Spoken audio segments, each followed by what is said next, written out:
Hello, welcome to the final Raw Ascension podcast of 2023 with myself and my beautifully amazing partner, divine counterpart, Aida Jasmine of Soul Trinity and Raw Ascension. And I am Roy B, man of Merlin.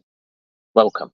And this final podcast of 2023 is all going to be about, well, a couple of things. Mercury Retrograde, because that started a couple of days ago. Aida Jasmine will get more into that as we go along.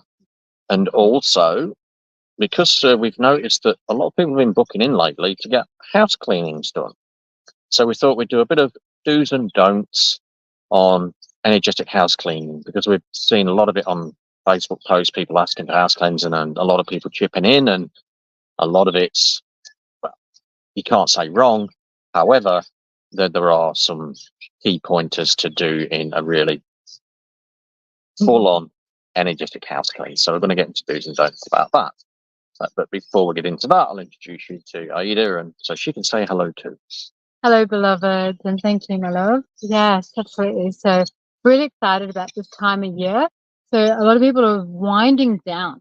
However, it's such a powerful shift in energy. And as Roy said, we're in our last Mercury retrograde for the year. So, it started a couple of days ago and it will complete on the 1st of January 2024. So, it is a very powerful close for this year. And what that means is Mercury retrograde can be all about your past coming up. And then, as Roy said, and communication and a whole lot of things. And we'll definitely speak more to that soon. And we've been witnessing how a lot of people in the last few weeks, especially, and then even more requests on land. And when he's saying cleanings, he's referring to energetic clearings, right? Because, yes, please keep your house clean. And we're coming into a beautiful spring detox or summer detox or spring clean for the Southern Hemisphere and Northern Hemisphere is going into their winter. So it's a very beautiful cleanse that we like to do to prepare for new energies.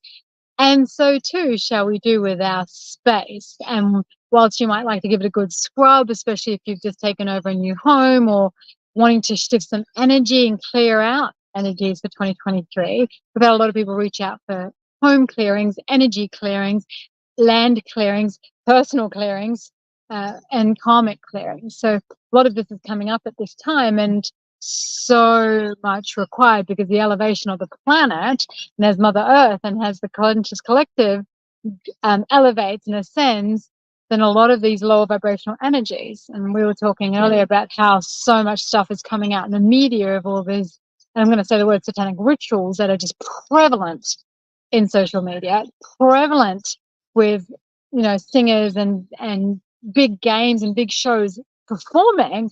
And I'm sure that a lot of people are waking up to the fact that, hang on, is this blatantly obvious? And we need to obviously protect ourselves, especially the light workers, especially the empaths, especially those that are raising consciousness, the spiritual workers that are doing the work for the collective as well, and the importance of why so many people are reaching out. So we're going to have a chat about that too. Yeah, and people are reaching out is because it's like 2023 is going to be a cut-off point, because in 2024 things are going to flip.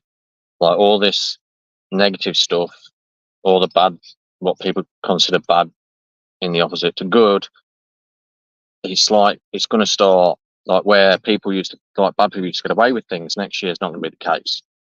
Like karma's going to have a big part to play, depending on how you look at karma. Me, it's just about a rebalancing. You've done one side and it's balancing the other. It's flipping the coin, basically. It's the same coin, you're just looking at the other side. So, and because we're all feeling that at a certain level, we're wanting to clear out the old energies. So, first thing people are doing if they're moving into new homes, they want that home clean, like energetically clean, like clean slate. Not physically clean, but obviously they might want it physically clean as well. But I mean energetically clean, so they can start 2024 in their own energy and build their own energy. And however they build that, that's entirely up to them, of course, and it's entirely up to you how you build the energy in your own home. And it's all about keeping that energy flow so you can manifest more positive things. Because if the energy of the house is positive, the neighbours are going to seem nicer, the local wildlife's going to seem nicer, and the messages that you'll get from spirit, your connection with spirit will be much stronger. So we've seen so many people requesting house cleansings. I mean, I've done quite a few. I hadn't done any in probably a couple of years. Then all of a sudden, it's like, oh, there's only out that can do house cleansings, and I thought I'd finished doing that. I thought I was just going off into doing different things, but it needs must. And as a light worker, just spirit saying, yeah, look, you just got to go back to do that for a bit because there's so many people are going to need it. So I've done quite a few and responded to quite a few who have then gone on to choose other people to do the cleaning. You always choose who you're meant to go with. Now, for me, one of the biggest things I saw that I won't say it's a pet hate, but it's kind of like Precaution. One thing with house cleansings, it's got to be done on the land. It's not something you can do remotely. It's really not. It's not something you can do with a bit of sage either.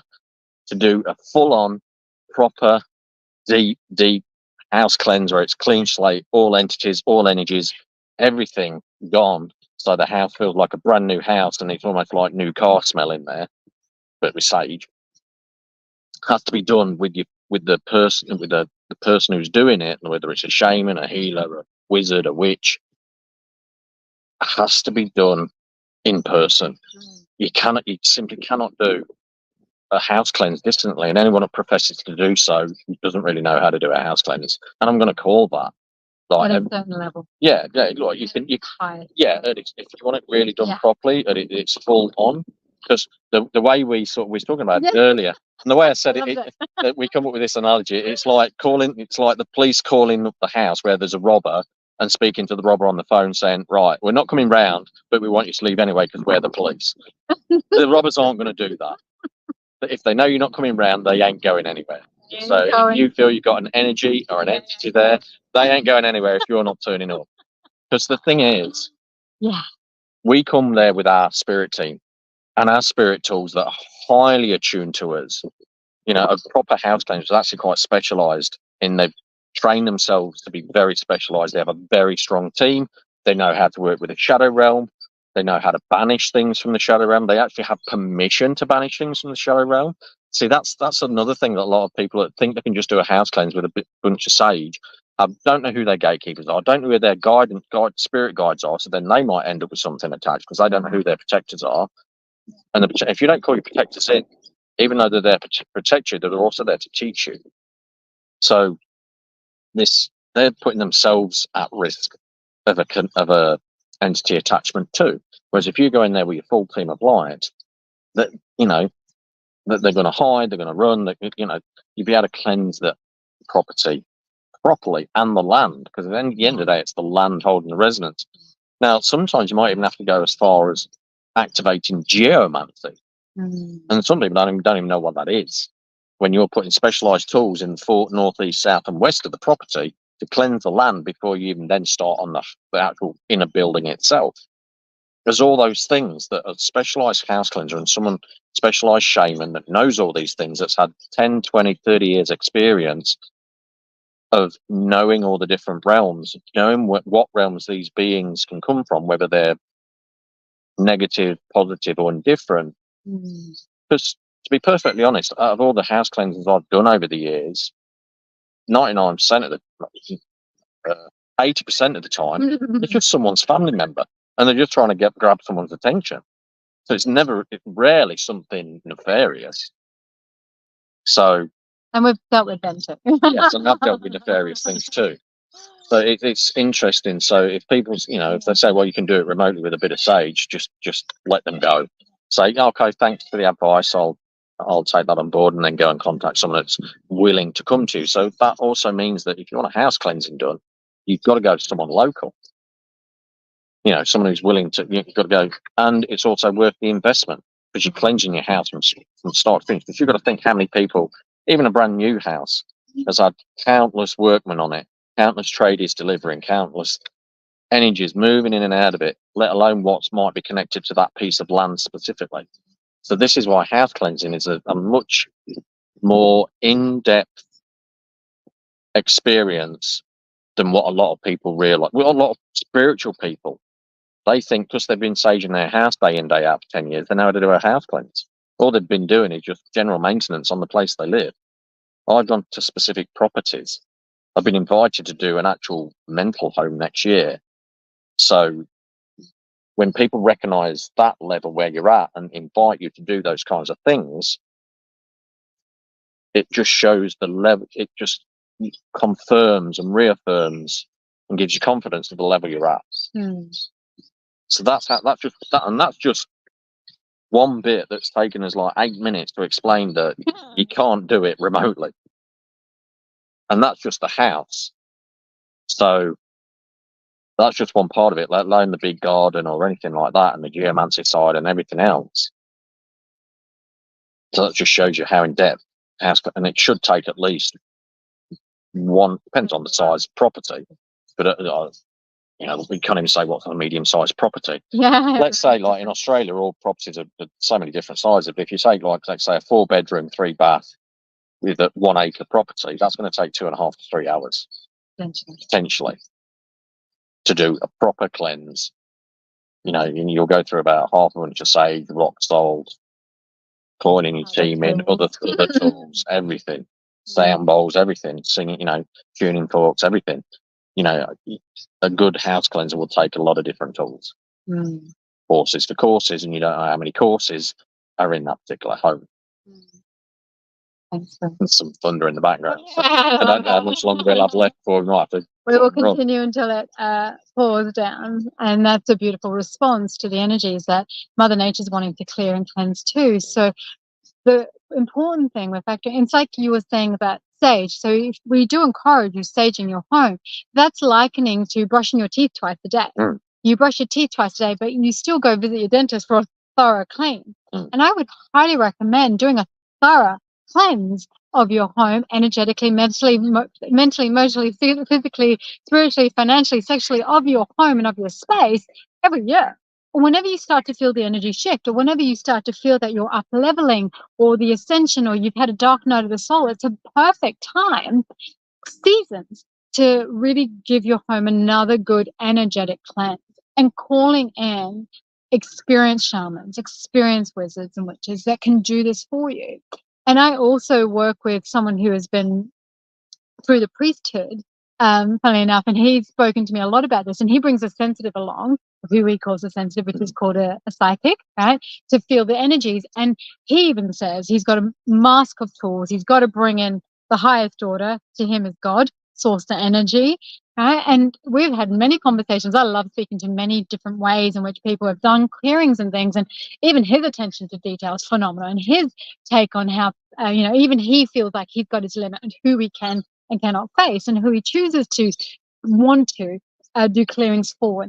So regardless of where you live, and even in an apartment, there's still, it's, a lot of people think it's that's just 3D, that is. the home, but it's also surrounding areas, the land that's on, and asking permission of the land that you are on. And as I speak this, I get goosebumps, because everyone's thinking about the home and then the space and past over loved ones. And even if you are building your home, not only is it tradesmen, it's the people who have created the items that you are placing in your home. It's your new kitchen bench tops, it's the tiles, it's the structures and the bricks, and all of that stuff has touched many, many hands along the way.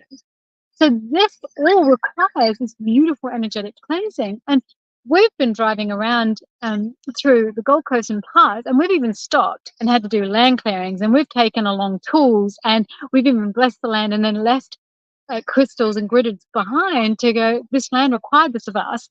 And we did this through because we felt that the land needed it. And we're doing this for the land and for our community. Because we're currently in the Botanical Gardens doing this live. And prior to me being able to work in Botanical Gardens, I had to clean it. And we asked permission. You know, the land said, look, if you want to do sessions here and do other things here, then all we ask of you is clean this area of the dark energies that here that shouldn't be.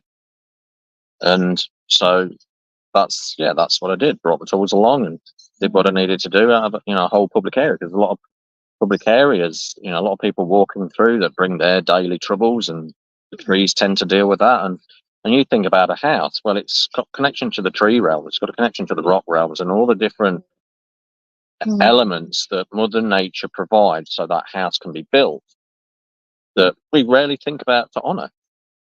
You know, if you've got a bit of a garden, honor Mother Earth and plant some herbs or plant some flowers or plant stuff for her to nurture and grow. That's a connection to her.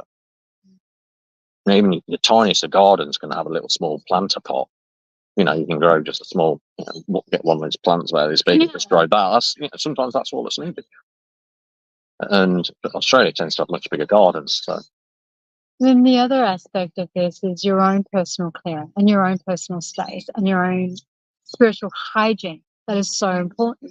Is if you don't have your shit sorted, and as Roy said, your gatekeepers and your protection and who your team is, and you're going in, you can be very much awaken a whole pile of shit that you could be creating a shitstorm that wasn't even there to begin with. And I have personally seen that. Where there was more stuff left behind from the person who went in than what was removed from. So this is not meant to be a scare story, and it is meant to bring some consciousness to something that is so the earth is requiring of us now to be mindful of. And I've been studying this stuff for 30 plus years and so aware that yes, there is certain elements that you can do remotely and there are blessings that you can do remotely, but it is likened to that, policeman calling up to the robber, hey, we know you're there, you should leave now, we're on to you. But then actually doesn't turn up. They might go quiet for a little bit and they might look around to see what's going on, but they're going to be like, no one's coming, well, we're going to have our way with you. So that's very much what can happen in a house clearing as well. They're like, okay, someone's popping in. Oh, actually, you know what?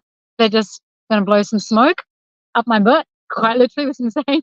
And then I get to party afterwards after they've gone, because all they've done is quieten down a little bit. They've not actually done anything.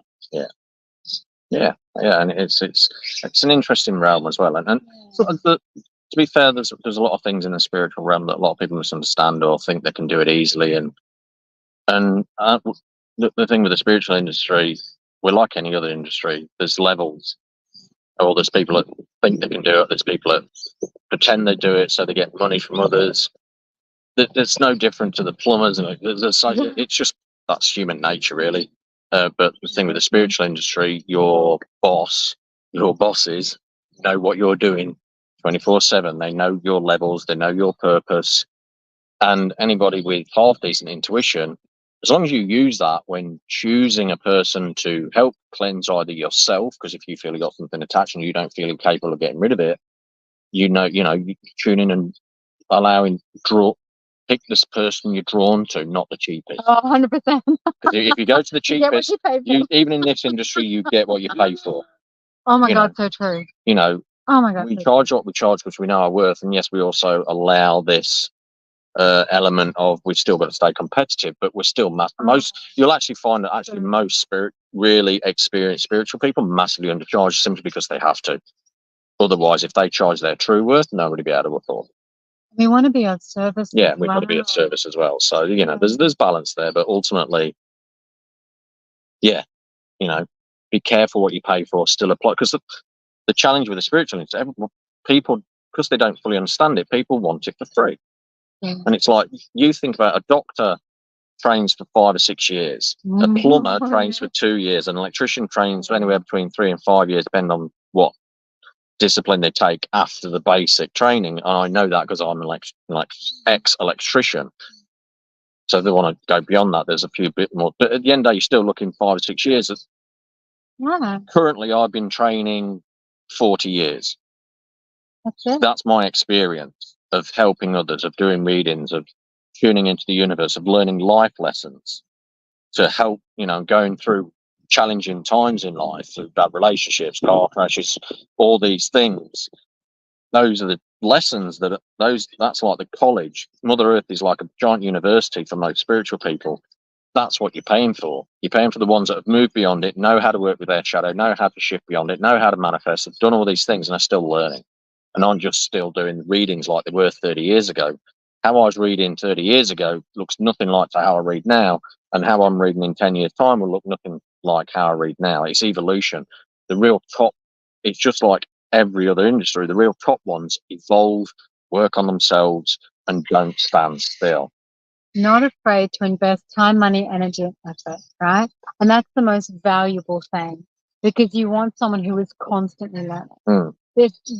Life is the university of life, right? We want to be able to continue to become aware, because as things elevate and evolve, so does our level of consciousness and remembering, which is the important factor of what we're applying onto this earth. So there is this mass conscious awakening right now, which is we are remembering our higher selves. We are remembering why we're here. And next year, being an 8-year, is very much, and like Roy said, is very much about that whole process of, the bad's going to get their karma, right? It's because they're becoming accountable. Next year is this year of becoming accountable, because people are going to be on their soul mission, their soul path, and really living their dharma. And anything that is not in alignment with that is going to be like shook up, which is why this last period of Mercury retrograde is going to be so powerful for many, because this Mercury retrograde is very much about your path coming up. It's about communication. It's not a great time to be starting things, but it is a great time to plan. It's a great time to end them too. Yeah, because it's a great time to do your due diligence. Stuff comes up, you've got to witness it, you've got to see it, and if you're choosing to kind of keep squashing it down, it's going to repeat. It repeats, and it's going to be super harsh for you in the next 3 weeks, or up until the 1st of Jan, depending on when you're seeing this. We've already had our taste in the last couple of days. And it's been freaking brutal. And I'm like, geez, if we can because to me, the way I see it, and I'll let Aida speak her side of it, the way I see it, Spirit wants us to work together. Even that we're very powerful individually, but I think Spirit going, yeah, look, we know you are, but we need you to be the team. And then if people come to you individually, that's up to the people how they come. But ultimately, anything you plan has got to be as Ra Ascension, as that divine masculine, divine feminine blended, like the yin and yang, the sun and the moon working together, working in conjunction. So when, for instance, to me, how I see it is like when we see somebody go on these spiritual groups saying, oh, look, we need someone to do a house cleansing, rather than me saying, well, I can do it, and then Aida saying, I can do it, and seeing if they choose either one of us, we actually go and go, how about a 2-for-1 deal? How about letting us come in as Ra Ascension, as the divine masculine, as the divine feminine, coming in so we can pretty much cover all bases? Because the realms I play in might be similar. Well, it might be this. We do play in the same realms at times, but we see those realms through different eyes, through different guides, through different life purposes, through different powers. And we can then, so just an entity needs, like, has got a good defense against a witch, but not a wizard. Then we both go in. He's like, oh, good, a witch is coming. Oh crap, there's a fucking wizard with her. Fuck. Excuse the French. Or it could be vice versa. It's like, well, wizards, they don't bother me. Witch, oh crap. And this is just a powerful way that we're coming together to be able to serve humanity, right? So that we can elevate consciousness and we can clear out grids, clear out dimensions, so that we can elevate and awaken and restore and reclaim sovereignty over our beings and over grids and spaces. We just had Crow come past, because I love Crow, but Crow sees through, they're beautiful. Crow sees through different dimensions, right? And my birth totem is actually an eagle, so I see above Crow. However, I use Crow energy to go into different dimensions that are considered more shadow side, right? And then the thing is, like, Roy has this beautiful relationship with the Shadow King. Mine's very different. I make love to demons. I show them the compassion of what so much love is like, that they melt and they surrender, and they have, like, it is such a beautiful gift. But that doesn't mean I'm more fucking love and light, because when you need to pull out a sword and decapitate someone, then you need to do what needs to be done. And we have a beautiful spirit team, and we work with the highest realms to be able to do this across all space, time, dimension, and reality.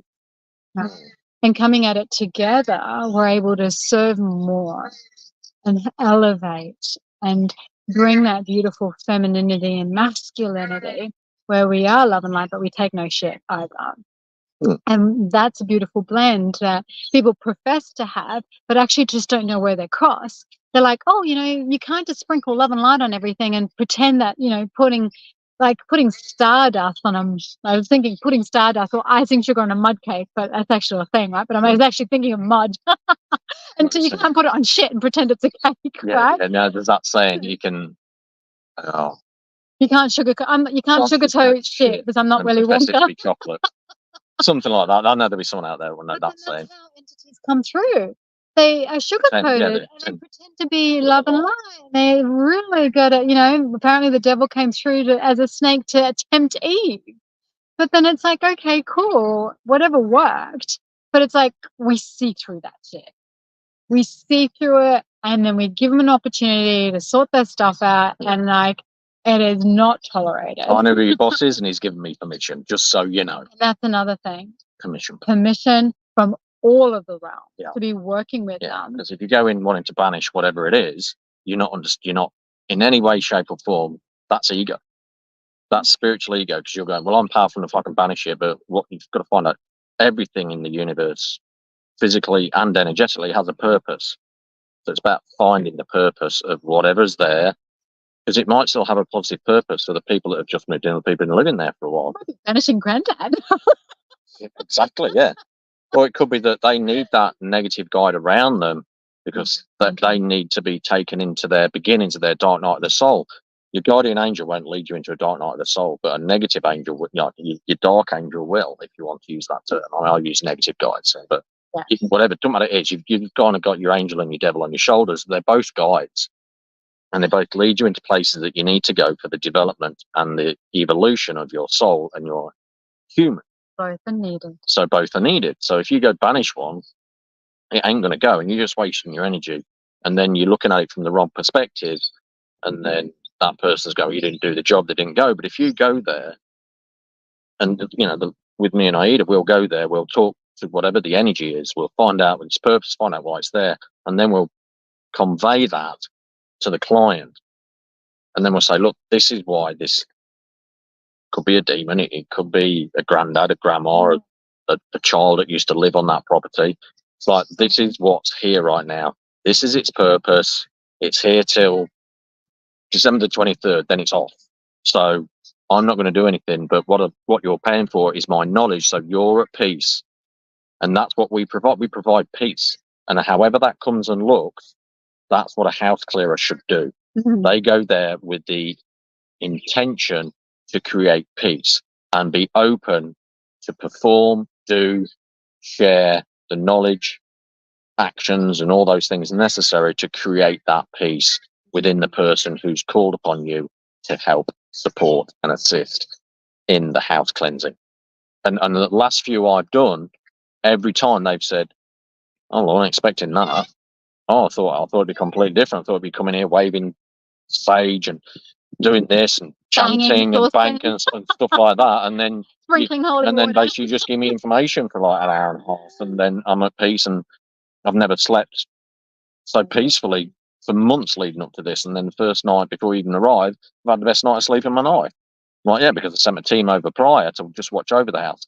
See, that's the thing. I sent them over there to watch over the house until I got there. I didn't send them there to clean because they can't do that. That's not there. They're there to hold space until I get there physically to then find out what's really going on. Yes, they do send information back saying this is what's here, so forewarned is forearmed. This is what's here, this is what you're likely going to be doing. Excellent. And sometimes for me that helps because I have a big box of crystal orbs that all together weigh about 60 kilos. If I don't have to take half of them, that's good for my physical body and easier to lift. So sometimes it's even that simple level. It's on that physical level, that little bit of help. And asking my spirit team to go, right, and it holds space. Then they have a peaceful sleep the night before, which then helps me, helps them. They're calmer. They know things can change before I've even turned up. That gives them confidence in me and confidence in that the job's going to get done at the level that they need it done. Because ultimately their energies have been all over the place because they probably can't sleep. There's been noises at night and possibly more things they consider worse or negative.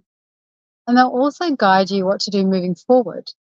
So it's again like going to the dentist. Or it's like cleaning your house physically. It's all clean, but there's a spiritual practice to maintain, to keep that.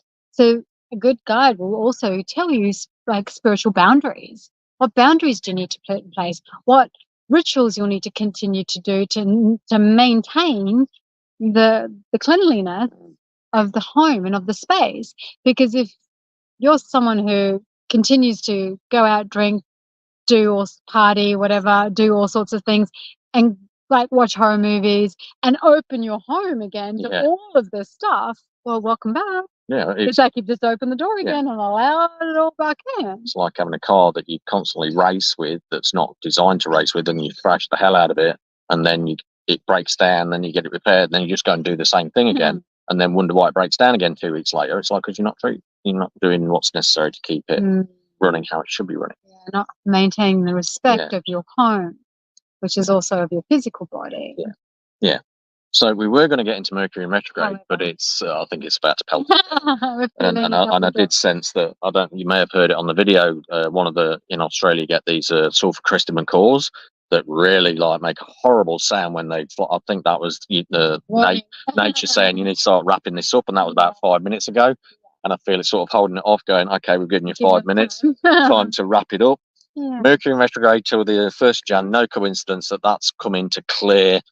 It's a clearance kind of time and a time not to start things. So have a chill for the rest of the year. Well, it's time to wrap things up. Yeah, get ready for 2024 because if you've been manifesting, things will start to move really rapidly.